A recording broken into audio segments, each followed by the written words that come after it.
Good morning. I think we're going to get started here because by my watch it's about 9 o'clock and we don't want to start the session off late. So I'm going to give a little background on myself. My name is Lisa Waples. I'm here today to kick off formally all the career activities that are going on at BMES. And my background is I am a BME. I'm a bachelor's trained biomedical engineer from Case Western. I also did master's degrees in polymer science from Case and material science from University of Wisconsin-Madison. I've worked in industry. I've been associate chair and director of corporate relations at a private university, and in the last 7 years or so I've been doing consulting, a lot in the career development area, but I also do a lot of other things too, like playing conferences. I'll give you my background so you know that I've been working in the area of industry and academic relations for about 18 years. So I've been doing a lot with students all throughout that time. And I hope to give you a few tidbits today about things to think about as you go forward with your biomedical engineering degree. So I'm going to briefly go over the career events that we have going on at the conference and also touch briefly on some other things that BMES has going on as well throughout the calendar year that are really good events to go to. I also want to touch on the type of roles that BMEs take when you go out to work. And this can be a lot of different areas that you can go work in. And especially the skills that are valued by employers when you go out to get a job. And then a little bit on marketing. And I know all of you are probably saying, boy, you know, I've spent all this time bachelor's, master's, doctorate training, learning my technical field, and now they're going to tell me that I need to know business. But you do. You really do need to know how to market yourself to be effective in getting a position after you graduate. So I'm going to go through some tips on that. Can everybody hear me okay?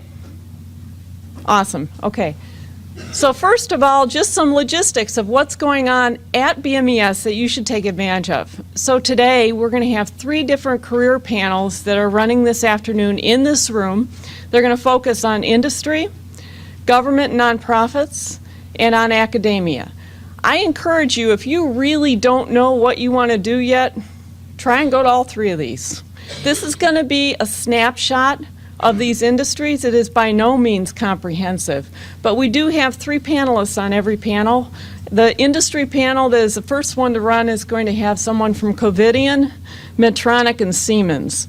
And then the government nonprofit panel is going to have someone, and I don't know if you are aware, but there's a nonprofit in the Seattle area called the Allen Institute for Brain Science. This is the same Allen as Paul Allen, one of the founders of Microsoft. The VA system, which is a completely different type of career path, and then Battelle Pacific Northwest Laboratories. So if you're familiar with Los Alamos, Argonne, Sandia, Battelle is the other government lab that's in the Pacific Northwest, so it's one of the government labs. And then finally a panel on academia, and the academic panel I encourage you to think about coming to.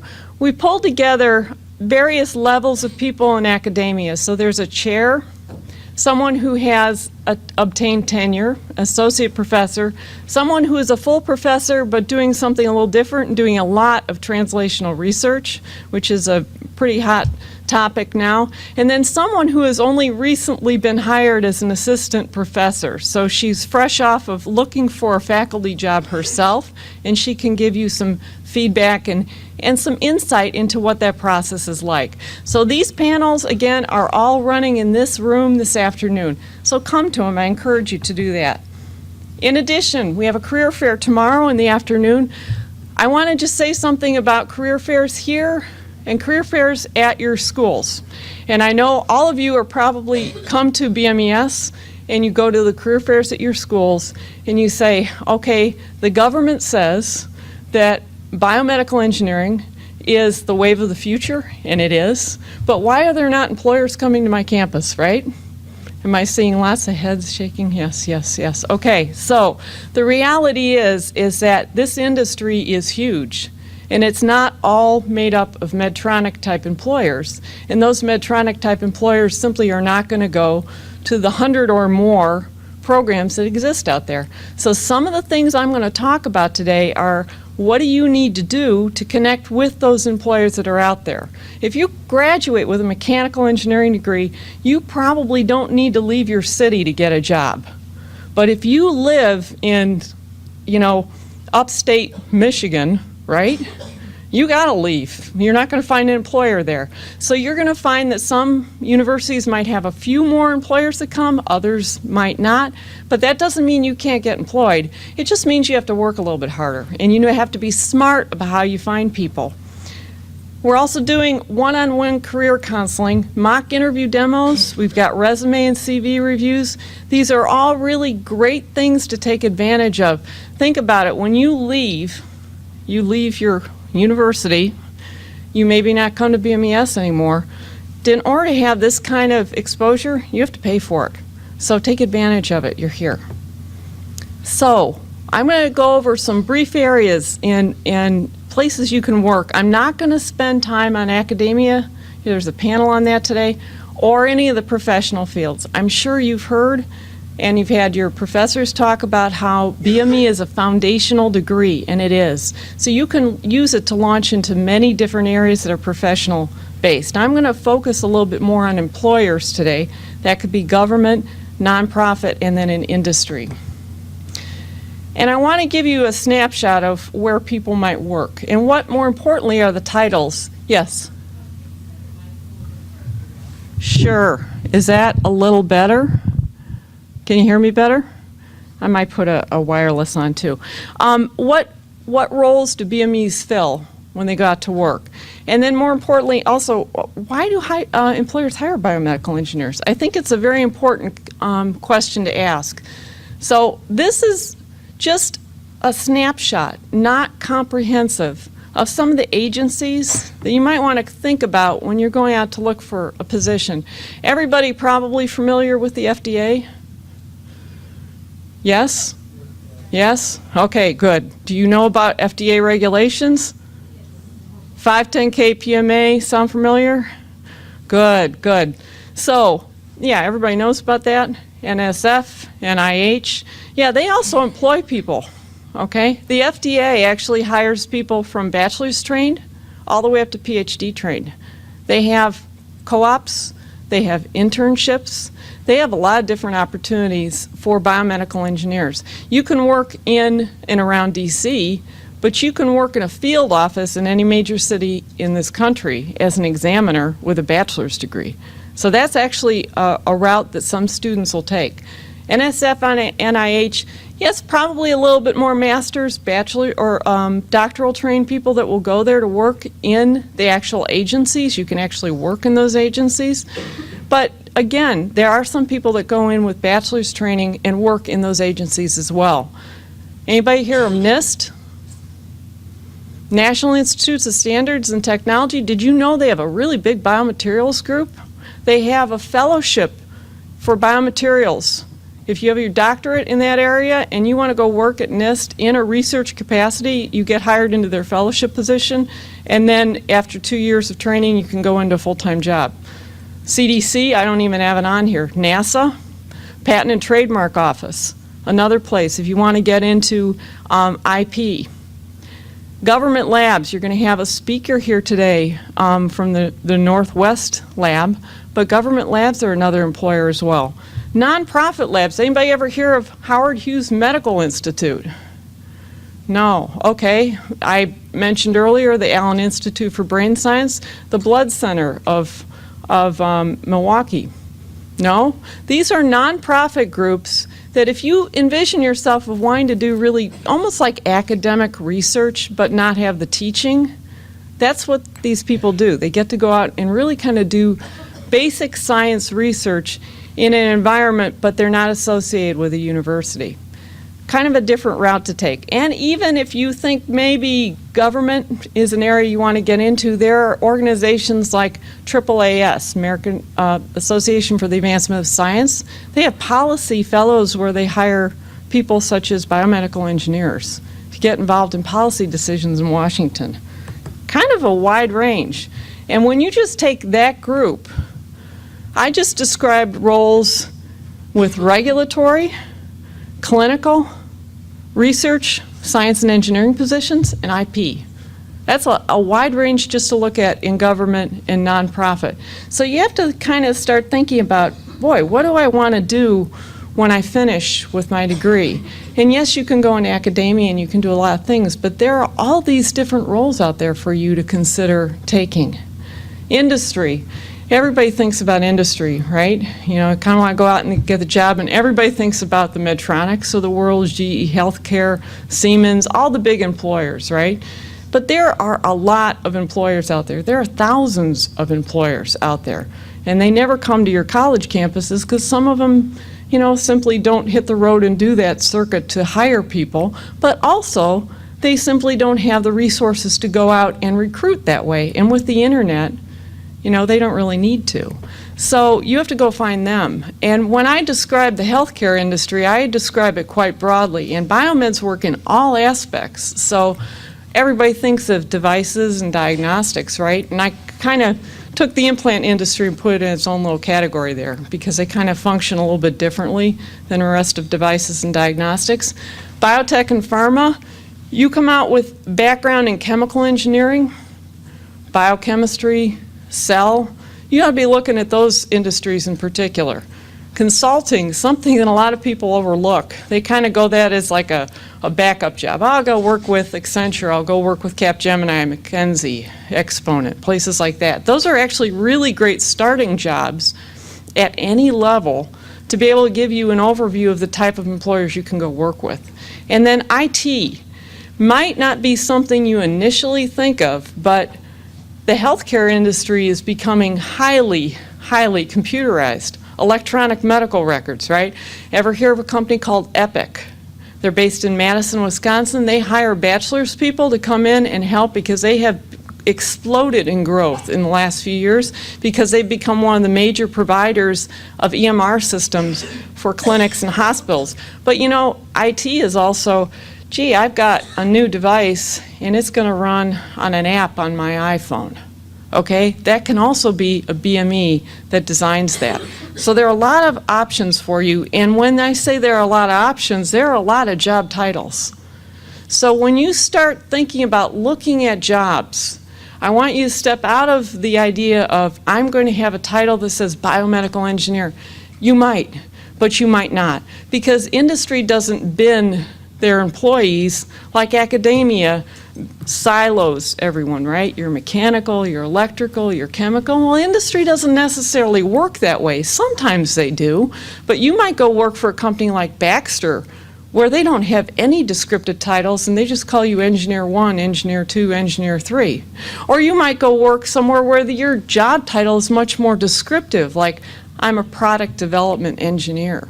So when you go look at jobs at different companies, broaden the scope of what you're looking at because you might be overlooking some titles that are a very good fit for you. Okay, so I mentioned that I'm going to talk about marketing, right? So yeah, you're coming out with all this great experience, but this is a competitive job market, and it's always been a competitive job market, but it's a little more competitive now than maybe it was in the past. And you have to know how to market yourself. You have to know what things that you should be presenting to employers, and to that end, why do employers want to hire a biomedical engineer? It's an important question. So I'm going to go into that a little bit. And if you take away a few points from this presentation, other than I might not be in title biomedical engineer, this slide is probably the most important one to take away.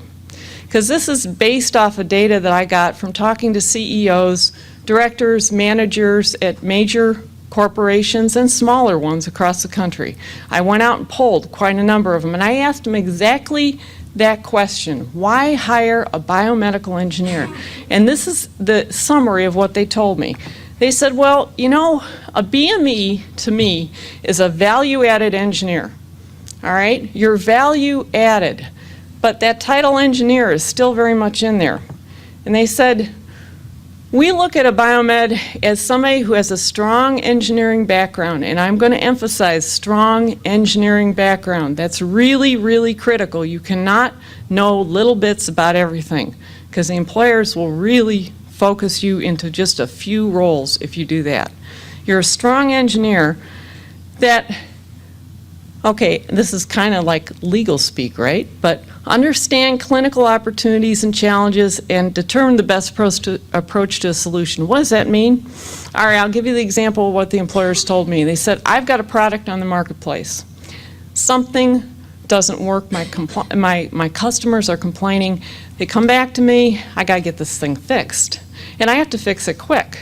So, you know, everything nowadays is team-based. I'm going to assemble a team, they're going to work on it. I might have some biologists, chemists, I might have some mechanical engineers, electrical engineers, and a biomed.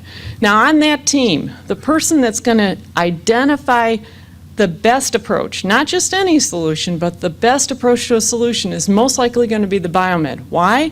Because your perspective is that you're trained to work at the interface. You understand the biology and the chemistry, you understand the engineering. Somebody coming from biology has a bias. Somebody coming solely from an engineering area has a bias on how they approach things. A biomed will come to the solution quicker. What does that mean to an employer? Anybody? Saves money. This is about saving money. So this is a monetary decision on the part of employers to say, look, I can use a BME in this role, in this way. It's very, very important to understand that. Also, although maybe not as relevant right now because it's a tight job market, you do want to work in the healthcare industry. When the job market warms up more and more and the auto companies start hiring more and more, you know, the people that really wanted to build car engines are going to leave the healthcare employers and go work on car engines. You're not going to go do that. They know that you want to work in healthcare. So they know you're not going to leave right away. And I said the FDA, right? So you should be getting exposure. And when I say exposure, I mean you should understand not just the basic pathways, understand what's involved now. How is the classification system? What's class 1, class 2, class 3? When are you a PMA? When are you a 510K? When are you a 510K with clinical data? What is happening in the industry? This is really important because the more you can speak this way, the more an employer knows that you're valuable to them, because a lot of other people don't understand this because they didn't have this in their training. Just briefly, I'll touch on this. You probably all have a CV and a resume. Some things that you should make sure that you put on there in certain circumstances. And your career counselors at your school hopefully are telling you, but if they're just generic career offices, they probably aren't. So BME is a little unique, right?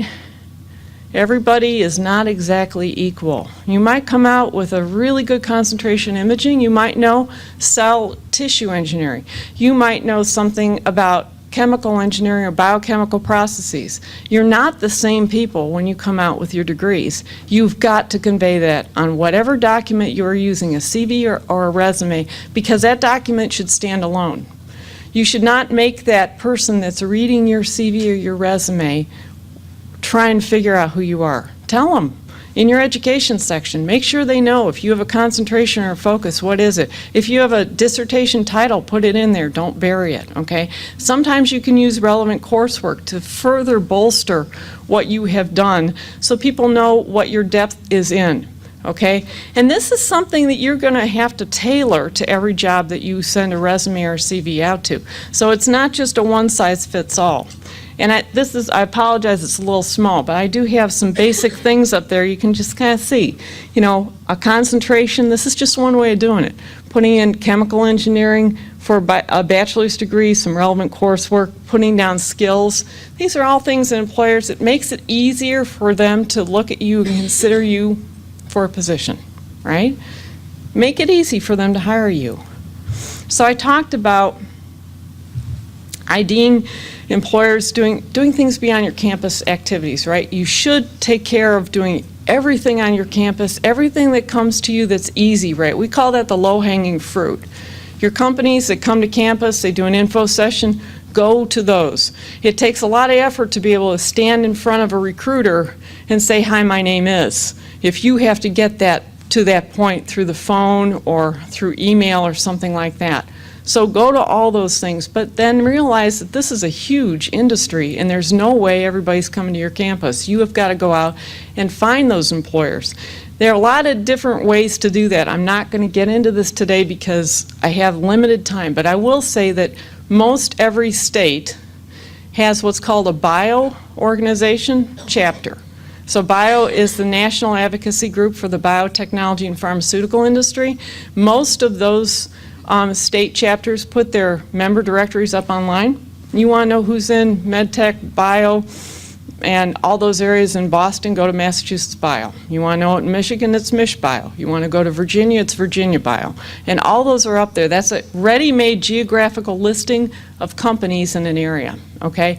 You want to know who's in the orthopedic industry?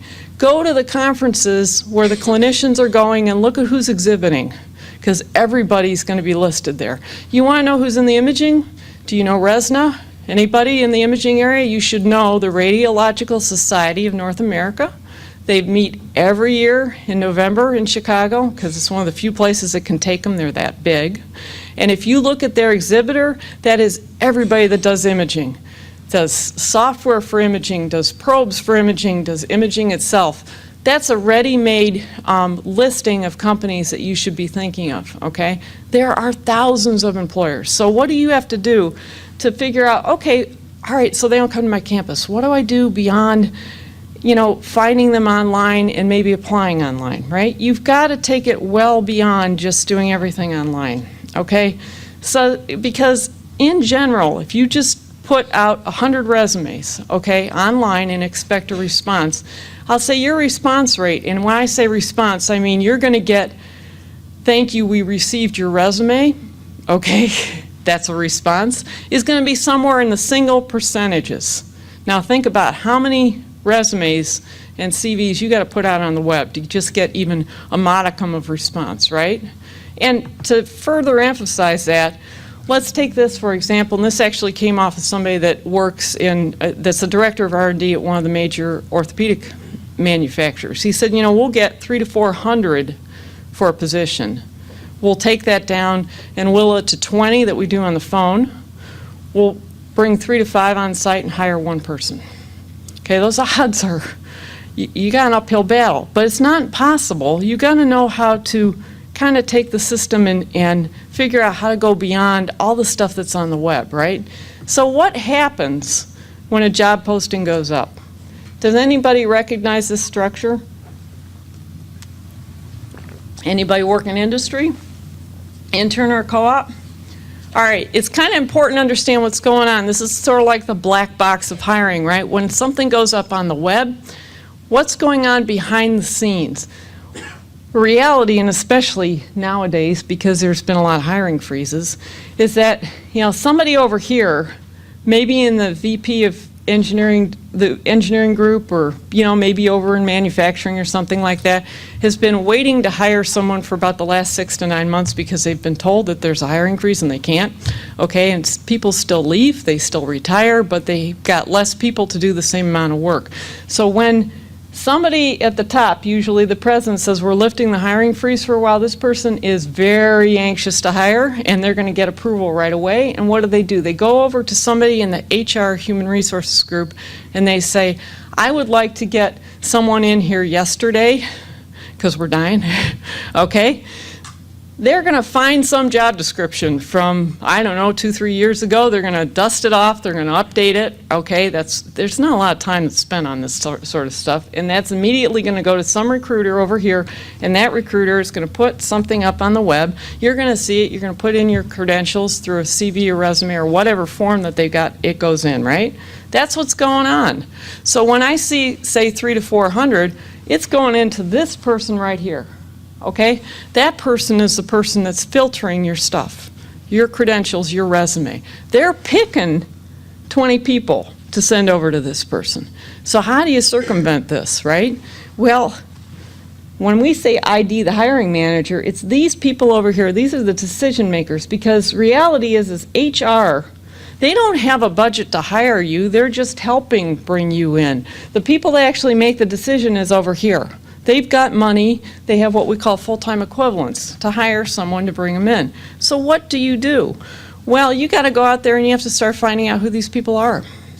So you want to go work at a company. I put up an example here, Cyberonics, and this is very recent because I looked at them last week because I'm always out looking for jobs for people, and Cyberonics is now, you know, recruiting for a field clinical engineering position. So I went online and look at them. Everybody in this room familiar with LinkedIn? Yes, everybody, show me how many people on LinkedIn. Okay, just about everybody. That's good. So you guys know what this is about. This is how you use LinkedIn to your advantage. And if you've been on LinkedIn and you've seen somebody's profile and you've hit the connect button, has it been frustrating? Like they don't connect with you because you don't know them, right? All right, yeah, okay. All right, yeah, that's not probably the way to use LinkedIn. LinkedIn can be very helpful because you can, from here, get information on jobs. So it's just one resource for you. But in that, and as long as you're always adding to your network, okay, so this is a real position as of like last week. Now they're going to get flooded, right, with a whole bunch of people applying, right? Okay, so if I was looking at that position, I'd certainly apply online just like everybody else, but then I'd go into my LinkedIn network, I'd try to find somebody in that job title somewhere in the company, and I'd call them up. And people will usually, at that point, say, I've got to do what? Right? We're all conditioned to want to do everything electronically. You cannot do this electronically. Getting a job is going to require a face-to-face interaction at some point. You've got to go out there and market yourself to somebody. And if you can't get past that recruiter, how on earth are you ever going to do it? You got to go and talk directly to the people that make the hiring decisions. And yes, I know when you're trying to find somebody online, you might not get exactly the right person. But the thing to remember is if you impress somebody on the phone, so you are prepared when you call them. And you say, hi, my name is, I'm calling you because I found your profile on LinkedIn and I noticed that you do this particular job. And I've been doing my training to do what you do. And I wondered if I could just have a few minutes of your time because I want to ask you about the skill set you value when you hire people. I'm not asking you for a job. I want to know a little more about what you do. People love to talk about what they do, okay? If you don't put them on the spot and say, I would like a job, this can be a very advantageous way of trying to make a connection. And out of that conversation, if you can get 1 out of 10 people that you call to say, you know, I don't really have something in my department, but I could forward your resume to the manager that I know is looking. An internally forwarded CV or resume is worth 10 times as much as something that's been put on the web, or maybe more. So this technique really does work. It takes time, and I'm going to tell you something. You're probably going to say, oh, but I'm not really comfortable with that. But you know what?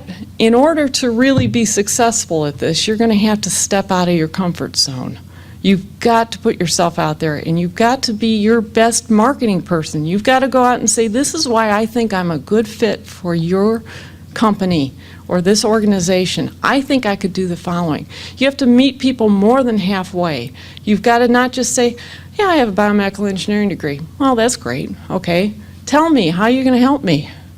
You know, we're under a lot of pressure here. Our stock has gone down. We can't hire a lot of people. When I bring in one person, I need you to do 3 jobs, not 1. Tell me how you're going to help me. Okay? That's what you've got to do. If you do that, I guarantee you, it might take you a little while, but you're going to be successful at it because you're going to meet people where they need to be met at, okay? There are a lot of resources online, so I've just pointed out LinkedIn. Another good one, I think, that gives a nice daily update of what's going on, a weekly update. There's this whole grouping called Device Space, Biotech Pharma Space. It's devicespace.com. You can sign up for newsletters, and most all these have job postings and things like that. But this is, I put this up here because, you know, everybody thinks of all these companies, you know, Medtronic, St. Jude, and that they come to mind. But look, I mean, have you ever heard of Innovative Pulmonary Solutions? Given Imaging? NLT Spine? Ever hear of those companies? Read about them. Find out what's going on. Learn about what they're doing. What are their product lines? You know, the more you educate yourself on a particular employer and the more you think about how you might fit, the more apt you are to actually make yourself valuable and get hired. Another thing that I think is really good to know what's going on, and it does impact you significantly, Ernst & Young, right now AdvaMed is going on. So AdvaMed is the device analogy to bio. So that's the advocacy arm of the device manufacturers, and they're going on in Washington with their national meeting. Every year at that meeting, Ernst & Young puts out a Pulse of the Industry report. And so this will be up, like, I think today or yesterday online. Get it, read it. Yeah, it's more business, but you're going to find out what has been going on, what's the impact of the medical device tax. If you don't know what I'm talking about, you got to get educated on this. This is really important because it affects you. Okay, you might see some employers saying, yeah, we're laying off. Well, why are they? Well, because, yeah, the medical device tax is coming down the line. Why did that cut happen? Okay, well, we have a new health care law. There are a lot of things that have impacted the medical device industry. The FDA has gone through changes. You should know what's going on. The more knowledgeable you are, the more valuable you are to employers. So I'm going to leave you with that. I want to say, before I go, BMES realizes that we have a lot more yet to do in terms of bringing in companies and getting you connected with them. And one of the answers to that is that there has been some regional conferences going on for quite a while now, and they're now under the governing body of BMES. And the next one is in DC. So this is a one-day regional conference, and you can see the employers that are going to either be on panels or in a networking session right now at that meeting, and it's still changing on a daily basis. This is all about careers. So it's a student conference all about careers. You can bring posters. We'll have a couple of research panels, one on translational research, one on imaging. It's not about lots of imaging talks or translational. It's a lot about people coming in that have a degree in biomedical engineering, talking about what they've done with it from these various companies and organizations.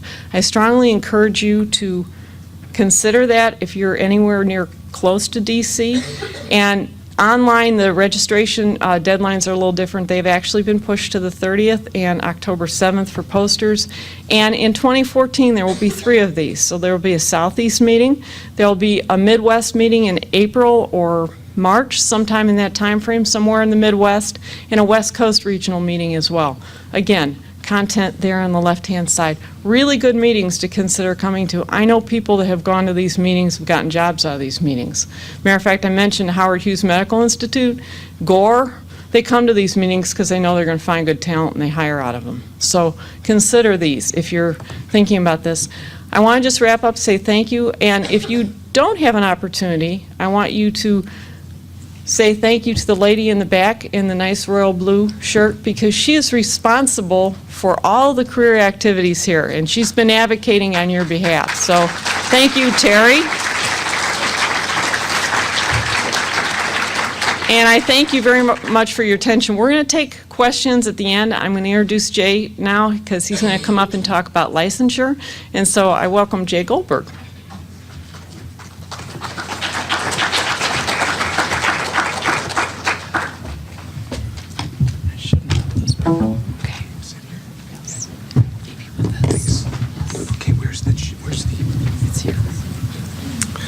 All right, good morning. My name is Jay Goldberg. I am a clinical professor of biomedical engineering at Marquette University. And just a little bit about my background. I spent about half my career, 14 years in industry, working for DePuy, Baxter,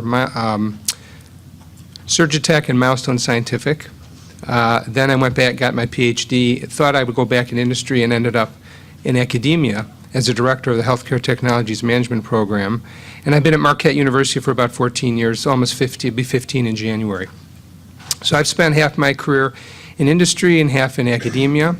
And with me today is Mr. Davey McDowell, Jr., and he is a professional engineer. I also am a registered professional engineer.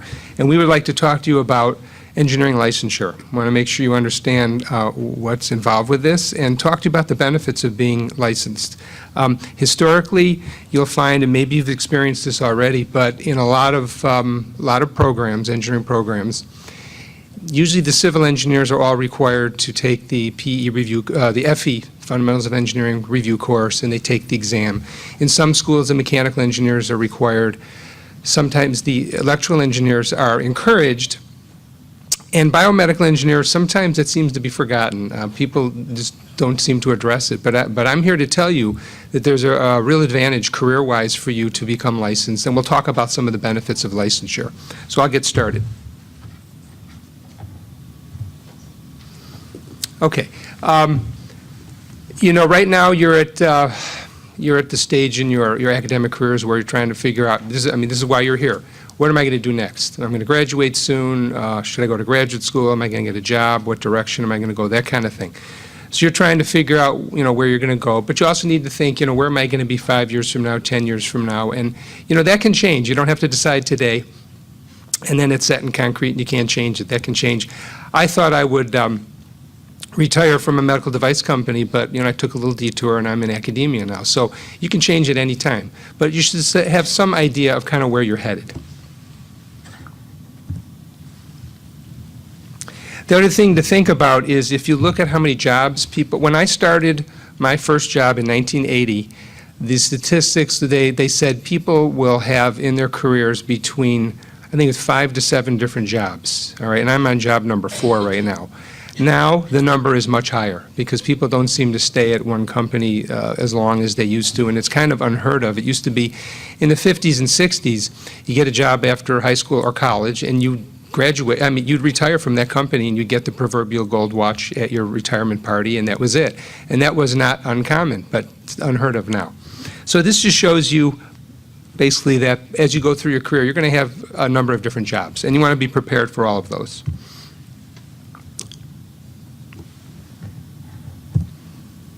Okay, so as Mrs. Waple has mentioned, people are going to hire you because they feel you can help them achieve their goals and solve their problems. And they're looking at your knowledge, what you learned as an undergrad, what skills you developed. Maybe you did a co-op or a really good senior design project, something like that. And that all adds up to competence, and they're trying to assess that. So the firm's going to look at your degree and your references, like technical skills you have. There is a universal standard, one way of kind of comparing apples to apples, and that is that's engineering licensure, because it kind of puts everybody on the same footing. It's a way of it's a way of assuring a minimal level of competency. People pass that exam, then employers know that, okay, there's a certain level of competency they have no matter what program they went to, and they can handle the job.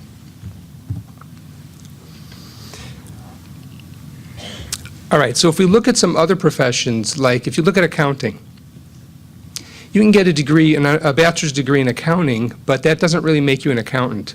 To be an accountant, you have to pass the CPA exam.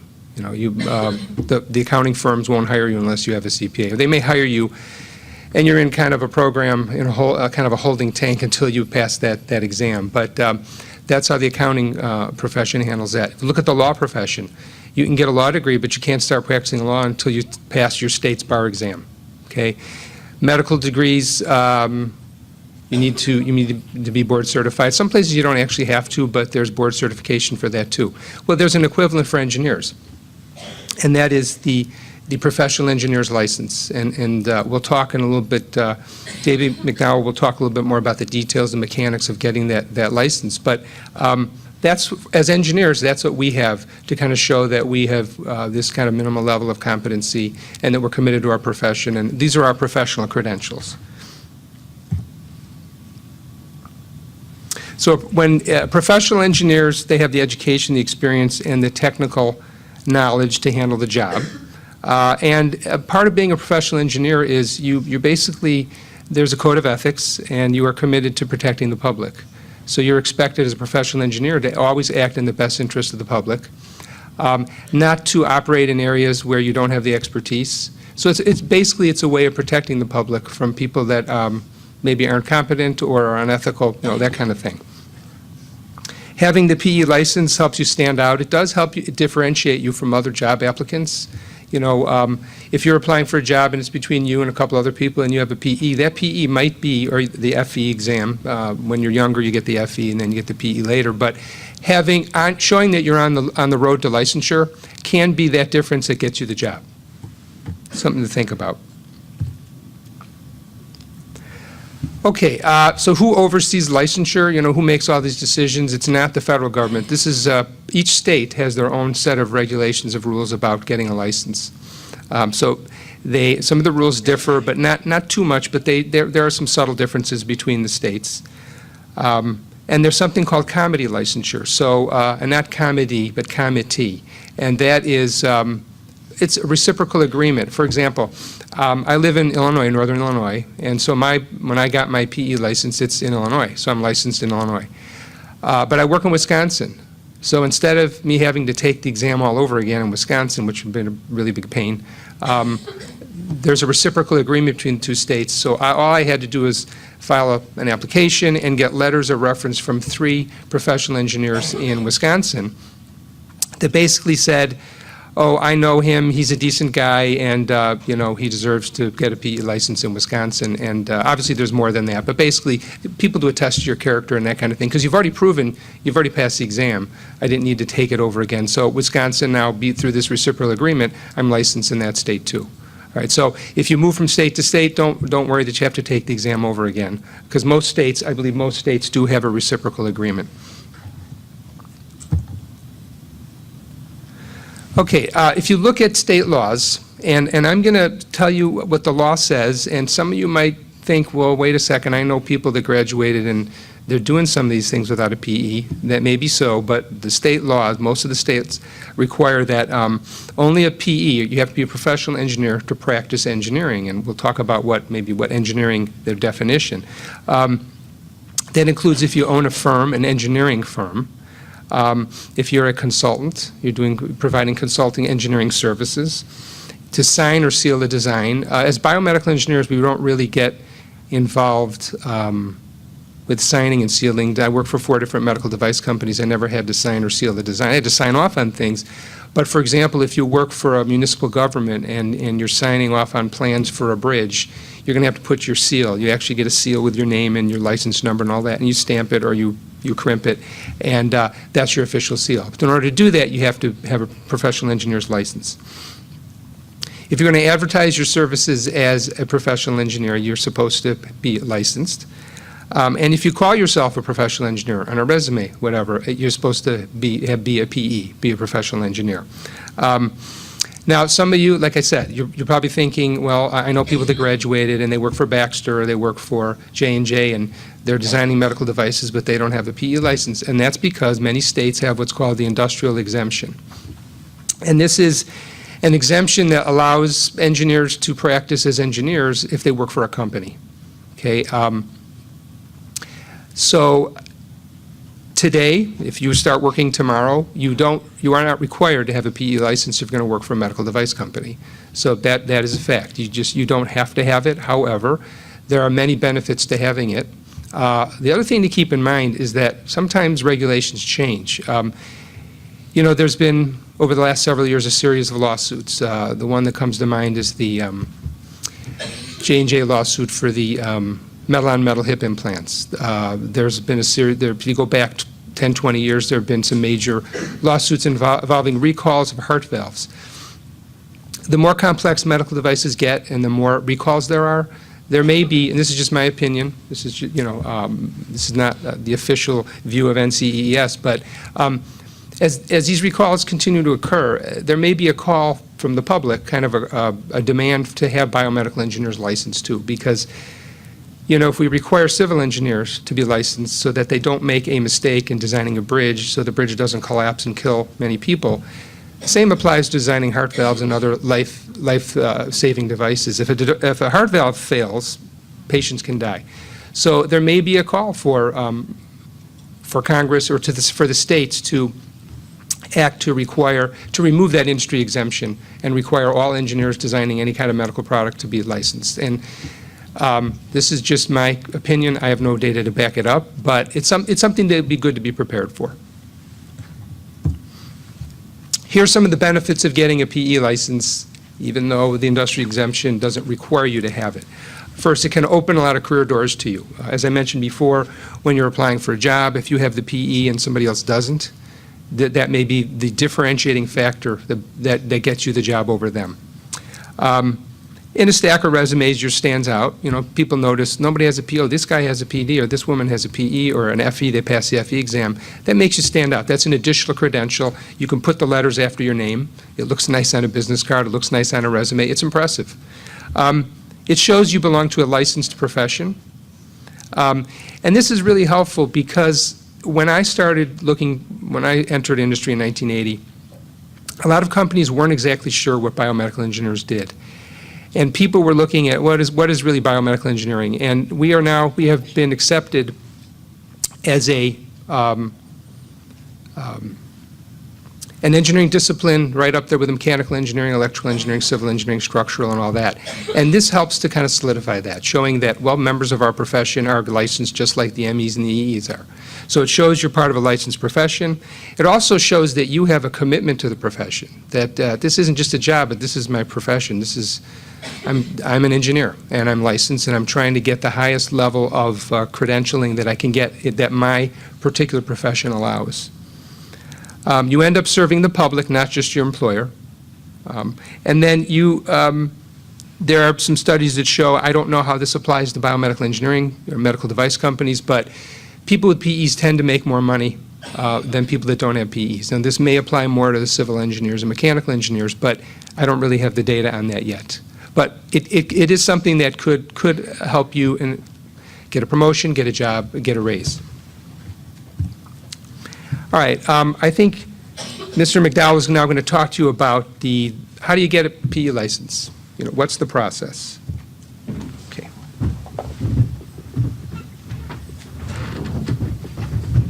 Just kind of slow down. Well, good morning, everyone. My name is Davey McDowell. I do work for NCEES. We're the National Council of Examiners for Engineering and Surveying.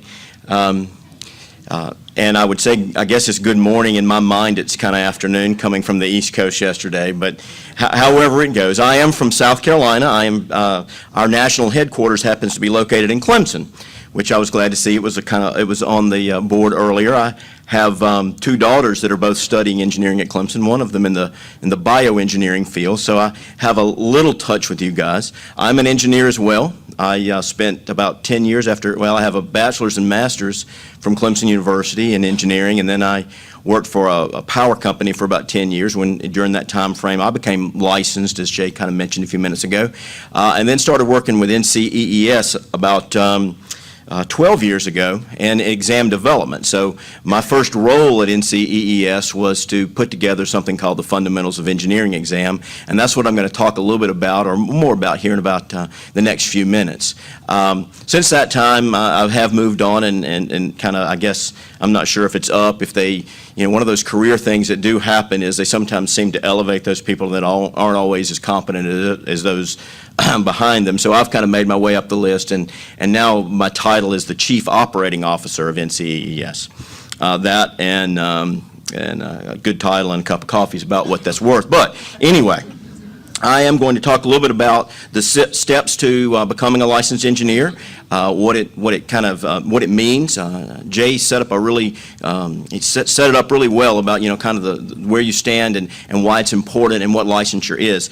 We talk about engineering licensure being really the 3 E's, and it is education, experience, and exams. Education, obviously, something that most all of you are doing right now. You are getting a degree in probably biomedical engineering, bioengineering, or some subset, different name, but you're getting an engineering degree. So that's the first step towards engineering licensure. It's really, when Jay mentioned for accountants, for medical, for the law profession, all of those, we have very similar types of steps that are licensing. And in the basic sense, a license is basically a legal document that allows you to practice. So you get a driver's license. That's that little, card that says that you've legally proven that you have the competence to drive, so now you can go drive.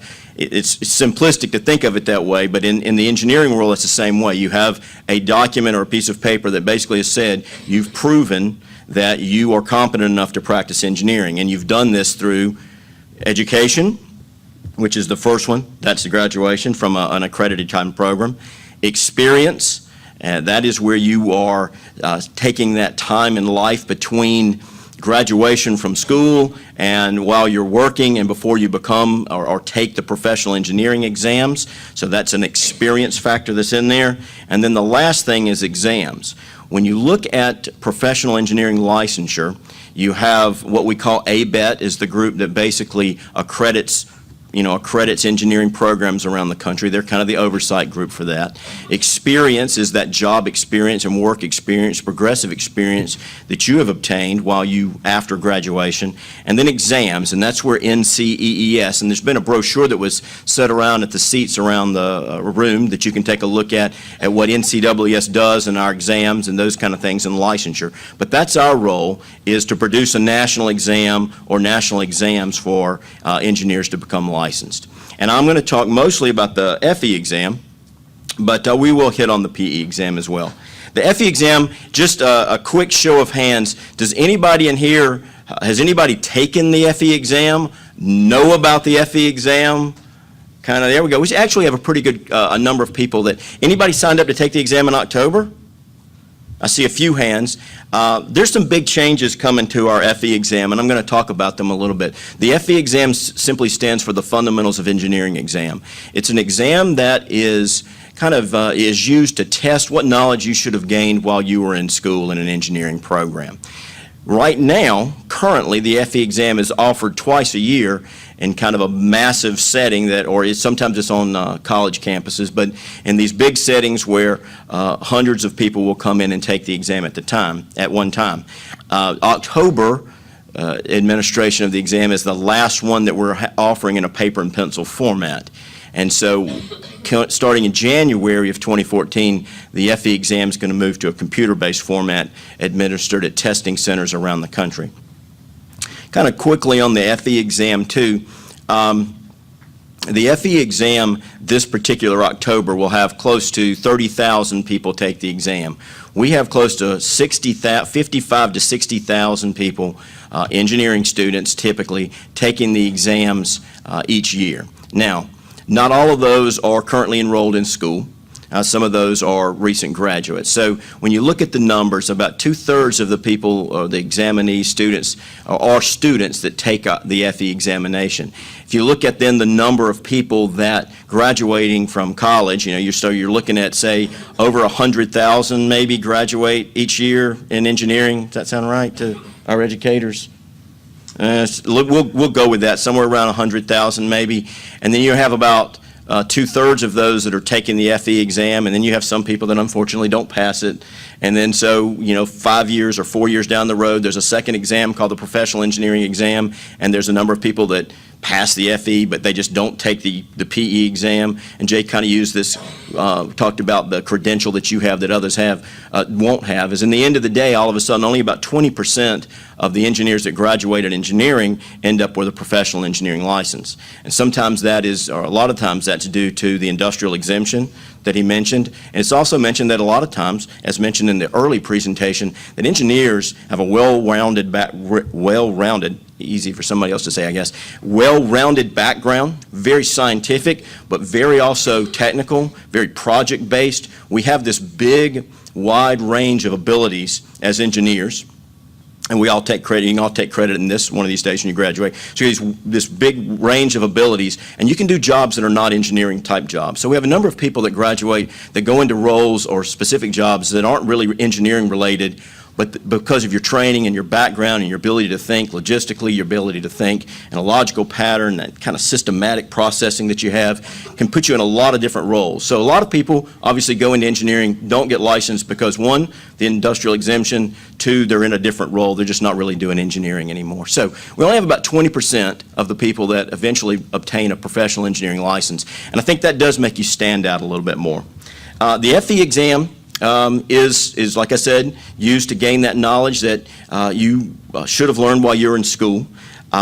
We are moving to computer-based testing in January to give you more opportunities to test instead of those two days out of the year. We are going to be using the Pearson VUE testing network and throughout the country.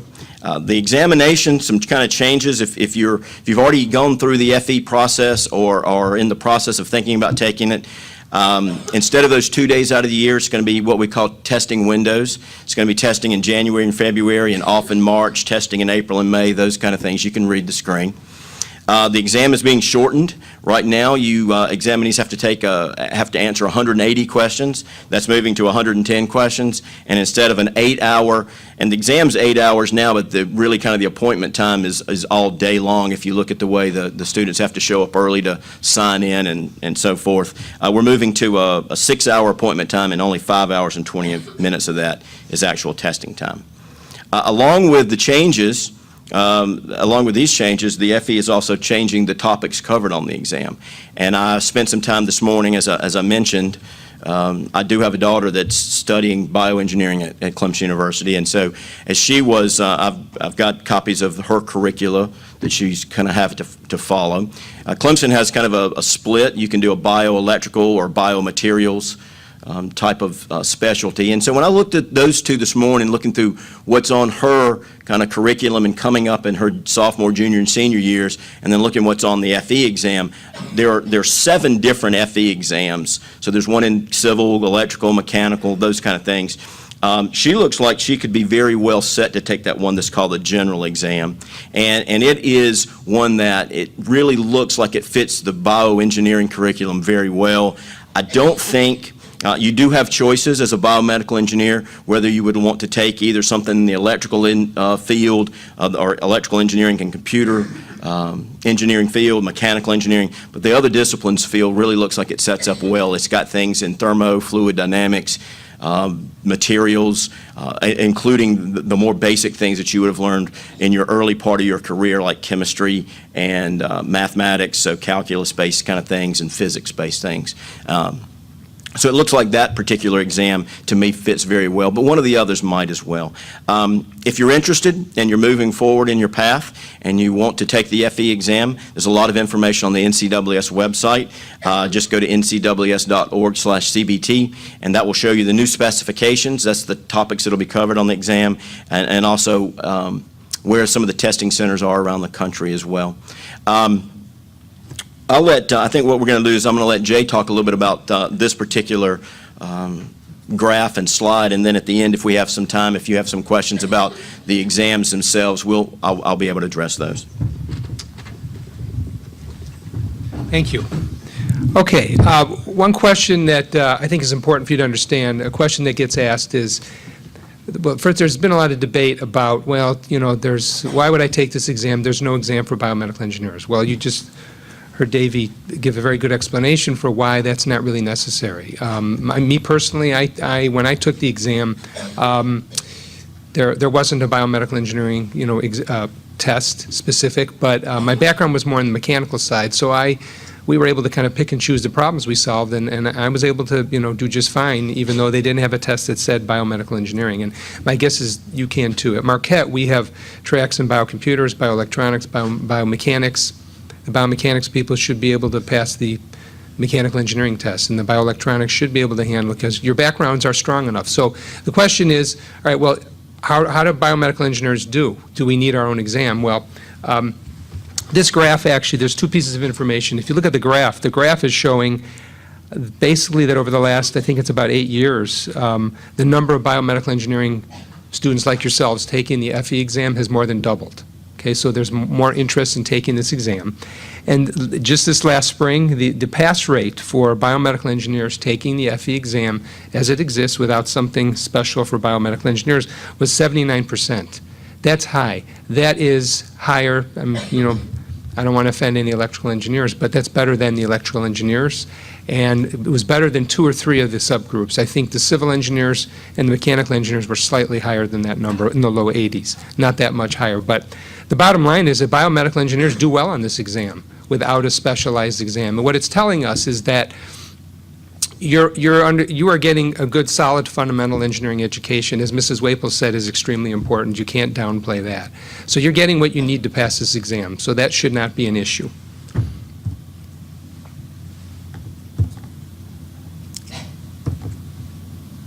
Okay, just a word on the PE exam.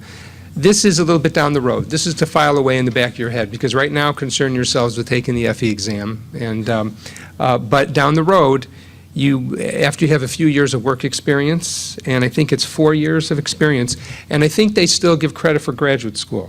Right, well, I got a master's, a one-year master's, and that was counted as that was considered a year of experience. So after I had when I took the exam, you had to have 5 years. So after 6 years, I took a review course and I took the PE exam and I passed that. But it's a test that's developed by peers. It's not a bunch of academics getting in a room and saying, well, they should know this or that. It's practitioners saying these are the kinds of things that they're probably going to encounter on the job, so we want to make sure they understand. So let's put in a question about that. It tests for minimal competency, just some kind of baseline level saying, hey, people that pass this exam, they're at a certain level, you know. You can find specs and study materials at the NCEES website. It's still open book, right? It's open book. There's reference materials. I was allowed to bring 6 books. I just couldn't bring books that had solved problems, but I could bring books that had formulas and anything else that you know would be helpful, because you're not expected to memorize all that. In the real world, when you're on the job, you're going to have books to refer to, so you don't have to have all this memorized. You can bring books to support the exam. Okay, so basically, you know, you want to kind of look ahead, look at the big picture, look long term, and getting engineering a licensure can be very, very beneficial to your career, you know, in many ways.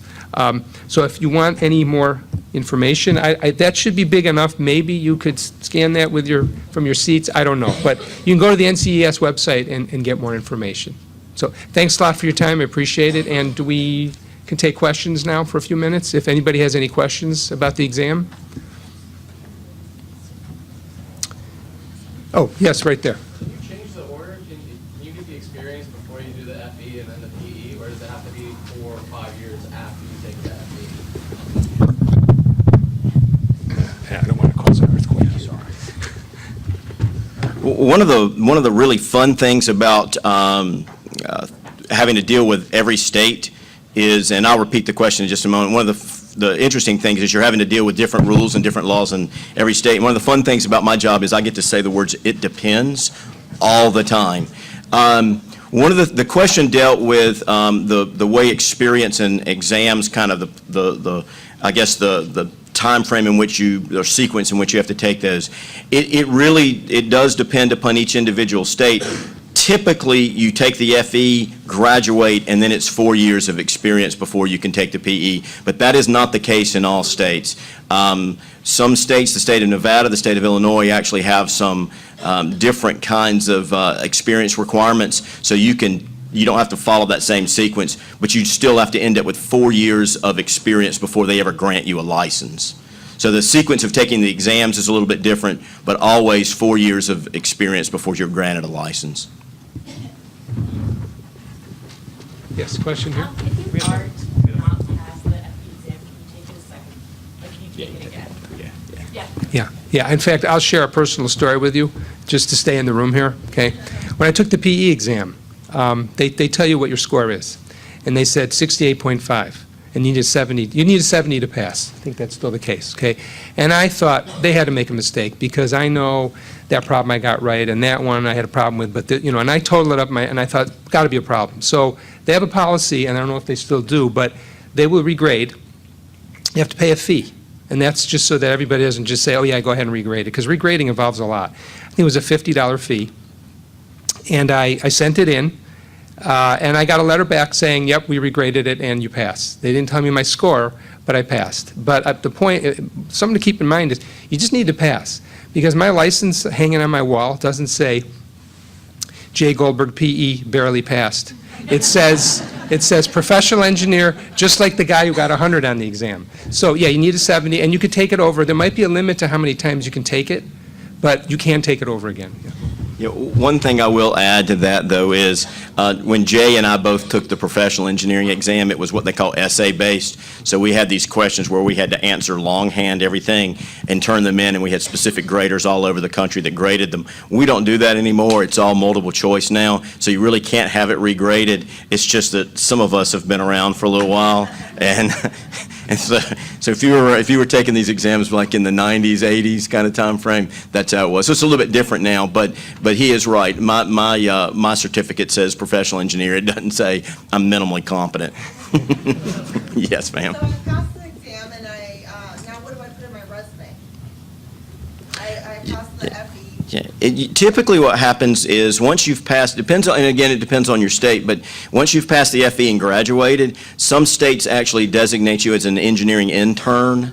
So you could have that as, or you could just put on there that you've passed the FE exam, because they're essentially synonymous. Passing the FE plus having your degree listed on your resume basically sets you up as being defined as what we call an engineering intern.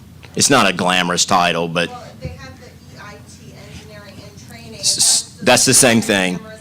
Yeah, well, and that is typically Washington State and California use, the West Coast schools use that engineering training designation. But yeah, that's the same thing. That means you've passed the FE and graduated from an accredited program. Usually that's what that EIT or engineering intern designation means. Yeah.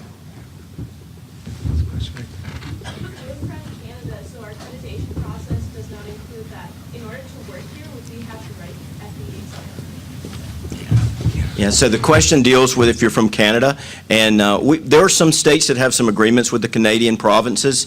In the state of Alberta, we actually offer the exams there because a number of students do end up taking jobs kind of in the States as well.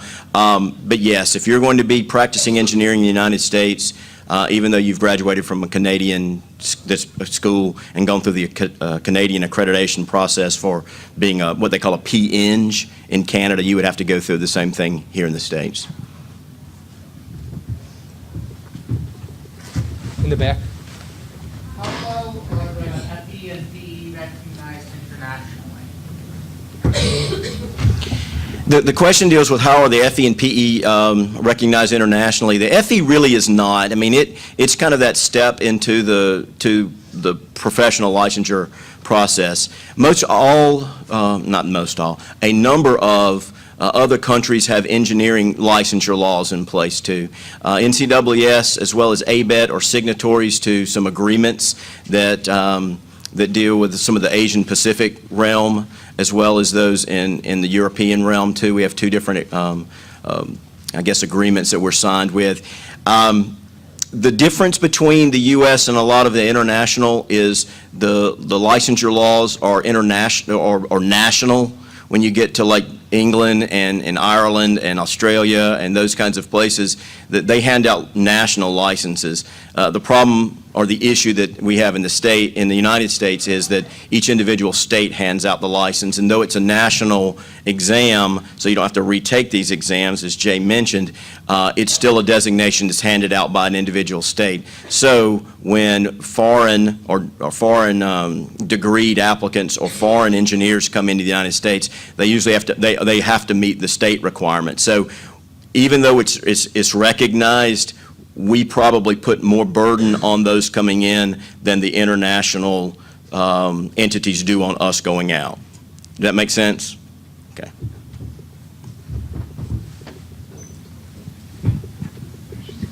So I passed my FE several years ago, and since then I just finished my PhD. How would I go about pursuing the professional engineering if I wanted to do that?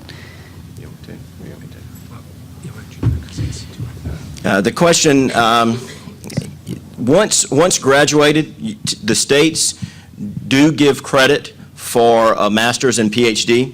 So like I got a master's at Clemson University, and so I was given credit for a year's worth of experience. Again, I hate to say it, but it does a little bit depend on the state. Some states require that your experience be underneath a professional engineer. Some states just require that you have professional engineering or you have engineering experience. So it really depends on the state in which you're trying to get licensed. It is more and more, the states seem to be trying to get to a place where engineering experience does not have to be underneath a professional engineer, but just have someone that has a professional engineering license kind of vouch for the type of work that you've been doing. But it does slightly vary from state to state.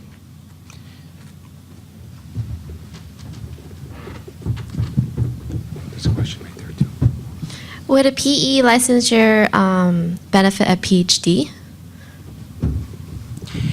That's one of the questions that a lot of times when we do, in my earlier life at NCWS, I went around to schools a lot talking about the FE exam and professional licensure, and I would get those, is it better to have a master's degree or PhD or your PE?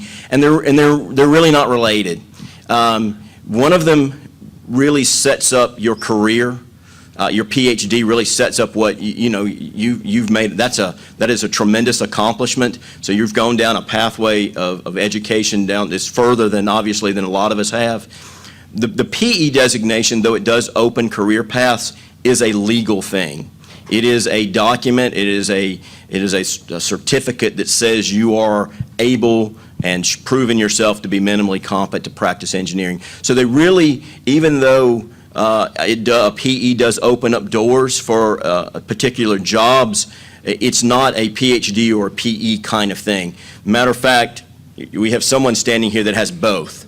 And so it's really, depending on the type of job you're doing, is what you need a PE license for or not. I'm going to add to that. When people ask me about, is it better, I think it's always better to have your PE. It cannot hurt you at all, because it can only benefit you. If your PhD, if you want to do any kind of consulting work, I have served as an expert witness, and technically you're supposed to have a PE license to be able to do something like that. So adding your PhD with a PE would allow you, if you're interested in that kind of thing, it would allow you legally, the courts like that when they see that.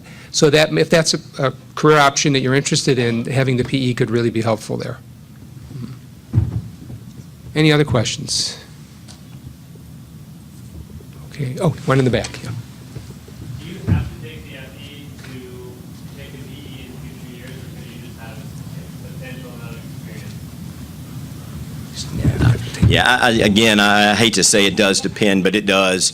Some states will waive the FE exam if you have a PhD, and then some states say that if you've got X number of years experience, you don't have to take the FE, you need to take the PE. So it is possible. The issue with that, though, is I would say at least probably more than half of the states have that you have to have both your FE and PE, and just because if you went the route, and this is for example, Wyoming right now, the state of Wyoming actually has a ruling in place. I don't know if it's in law yet, but they are in process of getting it. If you have a PhD in engineering and a bachelor's degree in engineering, that you don't have to take the FE or PE to become licensed. They're waiving both of those exams, and you can be a licensed engineer in the state of Wyoming if you have your BS and PhD. However, if you tried to jump across the line and go to Idaho or Wyoming, they have the requirement that you have to have passed them both to be a licensed engineer, so they would actually require you to go back and take the exams to be a PE in one of those states. So even though there is some exceptions and exemptions to taking the exam, we always encourage doing them both, because then it's kind of universally standard across the country. If you have your FE, PE, graduated from an accredited university, and have 4 years of experience, you can basically be licensed anywhere.